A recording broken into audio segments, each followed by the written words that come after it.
Meron tayong close na tumutulong sa atin. Iyak mo, magtubong tayo ko. I-broke out mo lahat na ng puso mo. Kaysa dito sa quiet time. Isan, sa worship pa lang.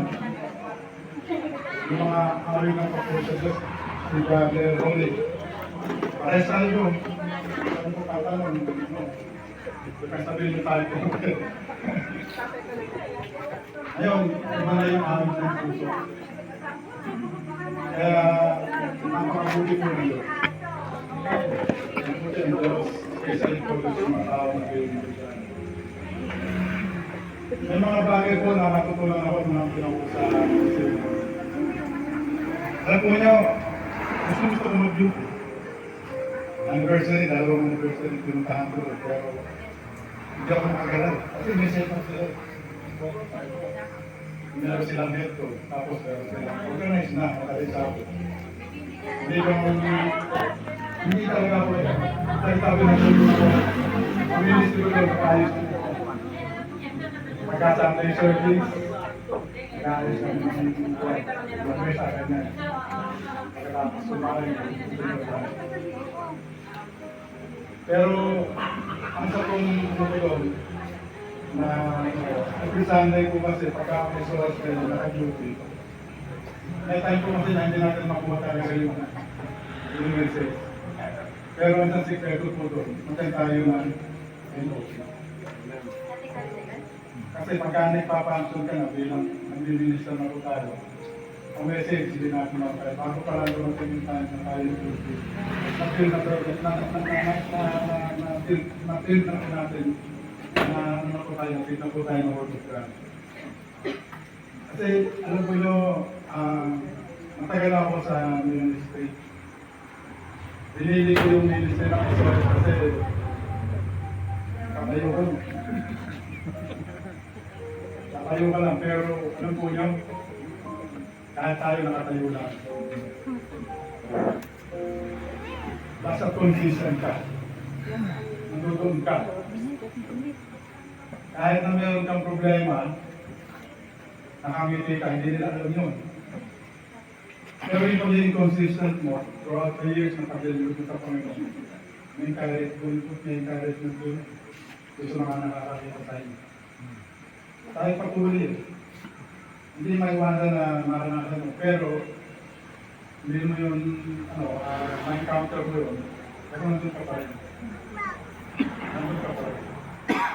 Ang nakaroon ko po yun, doon sa alam ko to yung birthday ko.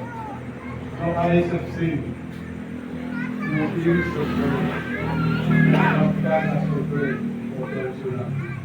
Pagkamahal po natin ang Panginoon. Ano po yun?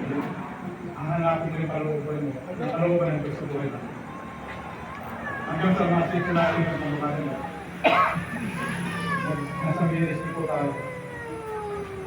Natin kung pwede dito lang. Alam mo tayo mga siya. Pero nagbibigay ka ng bukas. Alam ko ba nyo na ang boss natin yung Jewish Carpet.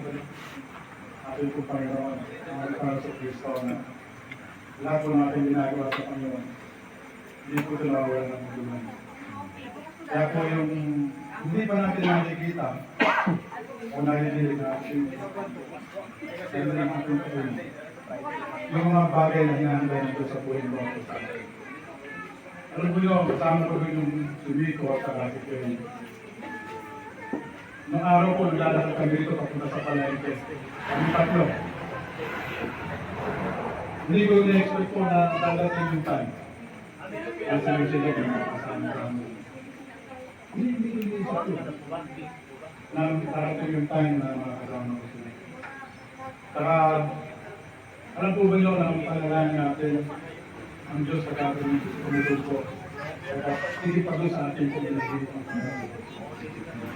Alam ko ba nasabi yun, ang prayer ko kay Phil, Christian makapangasawa niya. Pero alam ko ba yun na yung napangasawa niya Phil? Sa po yung napapasto ko.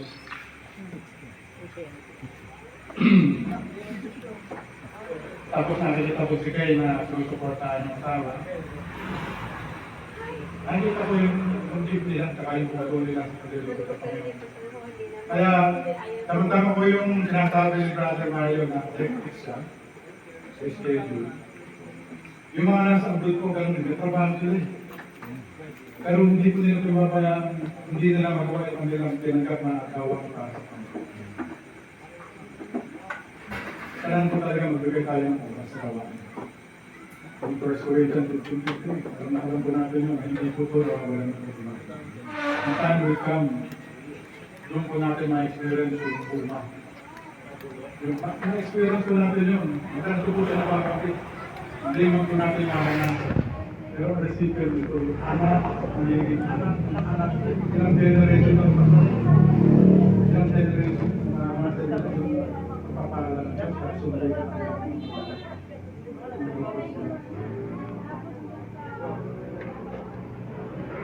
Sabihin ko, doon po tayong, ano naman po yung baba ng paso. Hindi po natin. Ilang po naging sikreto ko dun na pagkama sinabi ng paso. Hanggang magagawa ko, gagawin natin doon. Kaya yun po, ang bagay ng pinagpapasalamat. Ayun pong lahat. Ang inisip po na ito hindi ko nabawasan. Hindi na nagtagal pa. Hindi na nagtagal. Nagkaratay pa ng education.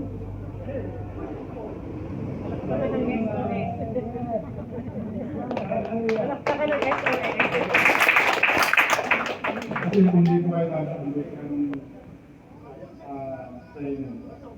Kaya kasi kay Ivy, tinatanong ko kami na Ivy, nagkakaroon ko kayo ni Kay sa training. Ay mga kakakausulan ng mga malaki ka naman kung tayo natin po yung maranasan nila. Hindi ko nawawala sa kanila yung mag-serve. Pero dahil yung pag-serve ko natin sa Panginoon, ano po, hindi ko muna natawalan yun. Yung pag-serve ko natin sa Panginoon, it will lead us to eternity. Yung buhay natin dito, sa mga kadala. Pinakasya, pagkaya, huwag po natin sa yan. Paglaan po tayo sa Lord, ibigay po natin yung the best na pag-serve sa Panginoon. Yung po bang paglilingkod na makiklis natin ang Diyos. Makiklis natin ang Diyos. Pagkakapis po natin ang Panginoon. Alam po na, papasok po yung lokalis. What God has prepared to those who love Him. Sabay po namin mga asawa. Yung ano, kami lang dalawa dito sa bahay. Kami lang dalawa. Kung katanong, mga sila din. Pero kami dalawa lang sabi sa kanya. Ano po yung ako ba? Ano mo lang tayo dito? Nakakagano pa tayo. Tama ka doon po. Normal lang yun sa mga asawa. Pero yung hindi lang malutin mag-isa. Tayo dito sa mga hindi maganda salita. Kaya ako nagpapagalaman po na sa Panginoon. Pangalawa sa asawa ko. Kasi hindi ko niya ako pinuposahan. Kaya hindi ko magagawa yun. Saka ko sa puso niyo. Pero natandaan ko noon, yung bago-bago siya. Atal ako ng meeting na ito ay ako sila ko kasi ano ba naman? Ang usapan mo. Kasi ano nga sa normal lang yan? Ano ito? Ano yung parang ito? Ano ba yung ginawa mo? Pinatid ko siya ng counter. Ang mga counter natin, counter rate. Ang natin ko sa akala ko, bola din ako, hindi ko pa na. Natatandaan ko yun. Natatandaan ko yun. Kaya mula ko na, hindi na ako nagkaroon na. Sabi ko sa kanya, gusto mo, natakot sa mga. Masarap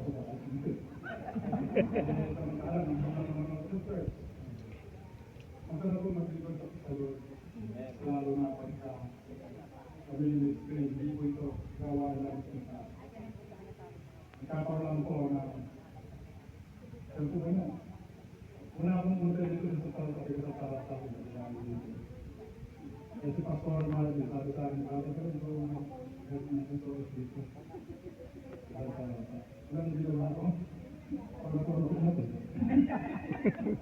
Yun, hindi ka pastor. Ha? Ako, full pastor. Hindi ka po pastor.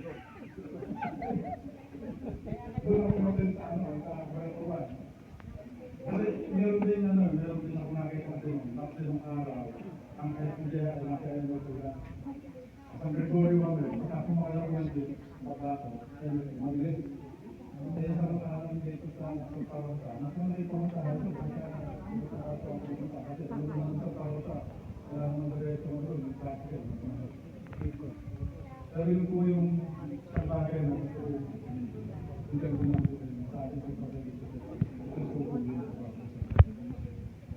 Ang Diyos po, sinawag sa atin, ang sirkalo sa Panginoon, yung nalalakan, magkakalakan po, pagkawala din po.